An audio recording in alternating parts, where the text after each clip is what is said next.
মানুষ মারা দূর কথা ব্যাঙ মারতে দেখি। কাদের মোল্লার কোনের কথা কইবে গেলে আবার এখন আর এসে ধরতে মানে না। তার মতো সরল লোক আর ভালো লোক খুব এই পৃথিবীতে কমই আছে। তাই এই জালিম সরকার একদিন এর ফল আল্লাহ তারে দিবই, এর মধ্যে কোনো সন্দেহ নাই। কাদের মোল্লা কারো ক্ষতি করেনি আজ পর্যন্ত। আমার জীবনে আমার বয়স 45-এর উপর গেছে, আর বাপে কোনোদিন দেয়নি যে কাদের মোল্লা কোনোদিন ক্ষতির কাজ করছে। যুদ্ধ চলাকালীন পুরো সময়টা তিনি লজিং থাকতেন ধলামিয়া পীর সাহেবের বাড়ি। ধলামিয়া পীর সাহেব বেঁচে না থাকলেও পাওয়া গেল তার ছেলে মাহবুবুল আলমকে। ৭১ সালে যুদ্ধকালীন সময়ে তাদের বাড়িতেই কাদের মোল্লাকে দেখেছেন অবস্থান করতে। তারই ছোট ভাই বোনকে পড়াতেন কাদের মোল্লা।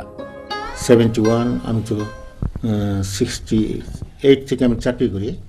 71 থেকে উনি এখান থেকে 71 আমি 2-3 বার আসছি। 2-3 বারের মধ্যে আমি ওনাকে 2 বার দেখছি আমাদের বাড়িতে। ভালো মানুষ হিসেবে আমার যারা বাড়িতে থাকতো ছোটো ভাই বোন লেখাপড়া করছে, বাইশ স্কুলে লেখাপড়া করছে, উনি বাইশ স্কুলে টিচারই করছেন। হ্যাঁ, এই একই গ্রামের মুসলিম উদ্দিন আহমেদ কাদের মোল্লার সহপাঠী ও ঘনিষ্ঠ বন্ধু। 22 রশি স্কুলের প্রাক্তন এই প্রধান শিক্ষক কাদের মোল্লার সাথে দীর্ঘদিন সহকর্মী হিসেবেও কাজ করেছেন। ৭১-এর দিনগুলোতে কাদের মোল্লার সাথে গ্রামে কাটিয়েছেন পুরো সময়। 1971 সালের বঙ্গবন্ধুর ভাষণের পরে কিছুদিন পরে ওনার সাথে দেখা হয়। তখন বললো যে আমি ঢাকা থেকে চলে আসছি, তুমি কোথায় থাকো? তখন বললো যে আমি ইশাদালামিয়া হুজুরের বাড়ি থাকি। তো ওইখানে থেকে 14 রশি বাজারে ইশাদালামিয়া হুজুরের মেজো ছেলে রইসুদ্দিন আহমেদের সাথে উনি 14 রশি বাজারে ভুসিমালের ব্যবসা করতো। সেই সুবাদে ওনাকে আমরা দেখছি। তো এবং উনি ওইখানে যখন 71 সালের পুরাটা 71 মাস আসন যখন ওইখানে ব্যবসা করতো, তখন আমাদের সাথে উঠা বসা, এবং আওয়ামী লীগের যে থানা সভাপতি ছিল এরা মানে শাহজাহান তালুকদার সাহেব, উনি আমাদের এই হাই স্কুলের সেক্রেটারি ছিলেন। সেই সুবাদে আমরা ওনার ওইখানে যাইতাম, সেখানে কাদের মোল্লা সাহেব থাকতো। আল্লাহ তারে এসে ব্যস্ত নসিব করো, এবং আমরা এই দেশবাসী একজন দেশপ্রেমিক লোককে হারাইল।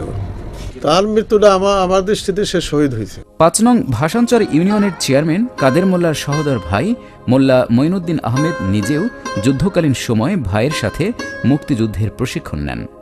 কিশোর বয়সে বড় ভাইকে দেখে অনেকটা অনুপ্রাণিত হয়েই প্রশিক্ষণে অংশ নিয়েছিলেন তিনি।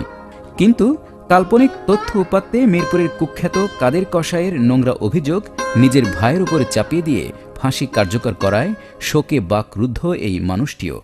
উনি কোনোদিন একটা মিথ্যা কথা বলছে এরকম কোনো অভিযোগও কারো তোলার সুযোগ নেই।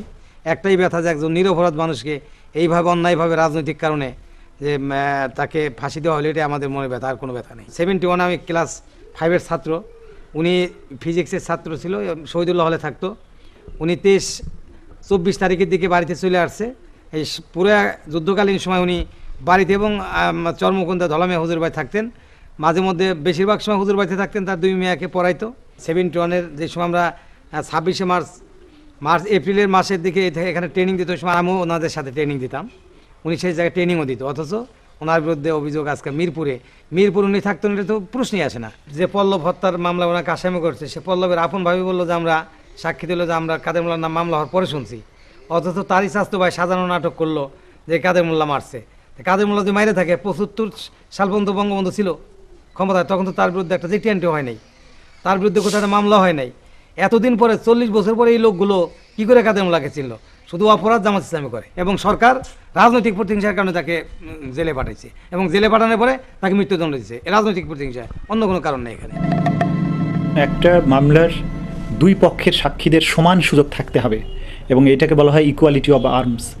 তা আমরা একে তো প্রসিকিউশন যে পরিমাণ সাক্ষী দিয়েছে তার থেকে অনেক গুণ কম পেয়েছি, এবং যে কজন সাক্ষীকে অ্যালাউ করা হয়েছে তাদেরকেও, যাদের নাম তারা জানতে পেরেছেন, নানানভাবে তাদেরকে হয়রানি এবং তাদেরকে হুমকি ধামকি এগুলো দেওয়া হয়েছে। সবশেষে যেটা হচ্ছে যে কয়েকজন স্পেসিফিক সাক্ষীর ব্যাপারে, যেমন সুশীল মণ্ডল নামে আমাদের একজন সাক্ষী ছিল ডিফেন্স পক্ষের, তিনি যখন সাক্ষী দিতে আসবেন বলে তারা নিশ্চিত হয়েছে, তারপরে তিনি ঢাকায় এসেছেন, এরপরে তাকে খুঁজে পাওয়া যাচ্ছে না, এবং আমরা মনে করছি যে তার অবস্থা ওই সুখরঞ্জন বালির মতো হয়েছে এবং তাকে হত্যা করা হয়েছে কিনা সেটা আমরা আজও জানি না।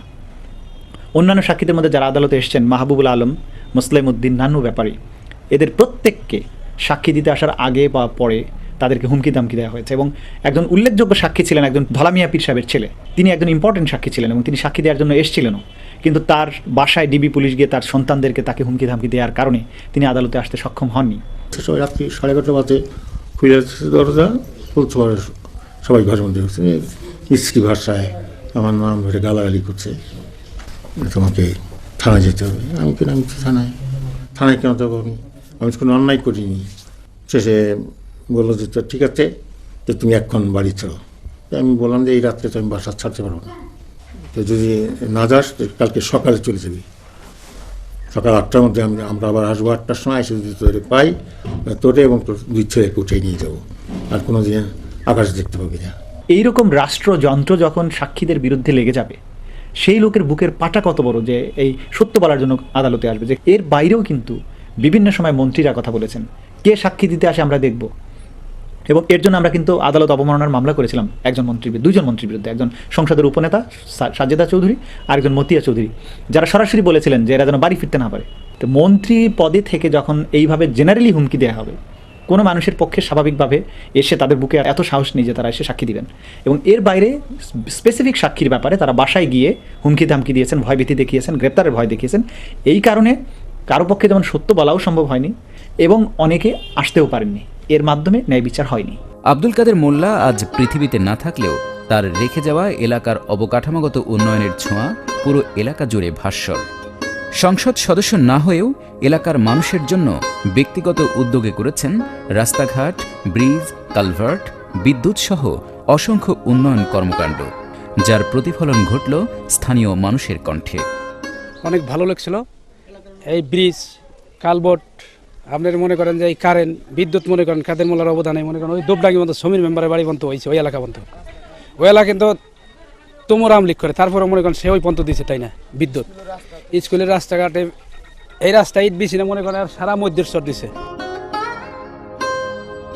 দীর্ঘদিনের চেনা জানা প্রিয় মানুষটির বিরুদ্ধে হঠাৎ করেই এমন অভিযোগ এবং তার প্রেক্ষিতে ফাঁসি কার্যকর করায় স্তম্ভিত এলাকার মানুষ। তার বর্ণাঢ্য জীবনের চারিত্রিক বৈশিষ্ট্যের সাথে যেন কোনো সাদৃশ্যই খুঁজে পাচ্ছেন না গ্রামবাসী। গত ইউনিয়ন পরিষদ নির্বাচনে ওনার প্রতিদ্বন্দ্বী যে ছিলেন 21 ভোট বেশি পাওয়ার কারণে দলীয়ভাবে কাদের মোল্লা সাহেবের ছোট ভাইকে ইউনিয়ন সভাপতি সাহেব দলীয়ভাবে তাকে বিজয় করার জন্য প্রস্তাব রাখছিল যে স্যার আপনি চলে যান, আমরা আপনার ভাইকে বিজয়ের ঘোষণা দেব। তখন উনি ইউনিয়ন সাহেবকে এবং ওসি সাহেবকে বলছে যে ব্যক্তি 21 ভোট বেশি পেয়েছে তাকে বিজয় ঘোষণা করেন, অসৎভাবে আমার ভাইকে বিজয় করতে হবে না। আর তাই নিরপরাধ এই মানুষটির ফাঁসির দাবিতে যারা আন্দোলন করেছিল তাদেরকে প্রকৃত কাদের কসাই আর আব্দুল কাদের মোল্লা যে এক ব্যক্তি নয় সে সম্পর্কে আরও স্পষ্ট ধারণা নিতে তার নিজ গ্রামে আসার আমন্ত্রণ জানান তার ঘনিষ্ঠজনরা। নতুন প্রজন্মের কাছে আহ্বান জানাচ্ছি যে তার মৃত্যুতে যারা যে না জেনে উল্লসিত হয়েছেন, তো তারা ঈশ্বর সদরপুরে এসে প্রকৃত ঘটনাটা জেনে যাতে তার সম্বন্ধে আসল তথ্য উদ্ঘাটন করতে করে এই আহ্বান সকলের কাছে রইল। যারাই করছে তাদেরকে আমি অন্যায় বলি না, কারণ তাদেরকে বিভ্রান্ত করা হয়েছে। অনেকে আছে কিছুই জানে না, কাদের মোল্লার সম্বন্ধে একটা বিভ্রান্ত, একটা মিথ্যা, একটা গুজবমূলক একটা ছড়াই দিছে, তার উপরে তারা বিশ্বাস করেছে। এলাকা আসুক, জানুক, দেখুক, নতুন প্রজন্মের কাছে আমার আহ্বান। এবং যে ইমরান খান তাকে আমি অনুরোধ করছি উনি আসুক, ওনার সিকিউরিটির দায়িত্ব আমি ওনার সিকিউরিটি নেওয়ার দায়িত্ব রাখার মতো ক্ষমতা রাখি। উনি আসুক, সদর থানায় ঘুরে ঘুরে দেখুক যে কাদের মোল্লা জীবনে মিরপুরে কখনো গেছে কিনা। বাড়ির উঠানের এক কোণে বাবা মায়ের কবরের পাশে এভাবে চিরনিদ্রায় শায়িত হয়েছেন মানুষটি। নির্দোষ হয়েও দোষী সাব্যস্ত করে অন্যায়ভাবে তাকে যে সাজা দেওয়া হয়েছে তার বিচার এই দুনিয়ার আদালতে না পেলেও আল্লাহর আদালতে ন্যায় বিচারের আশায় জান্নাতি আবহে প্রতীক্ষা করবেন সেই দিন পর্যন্ত।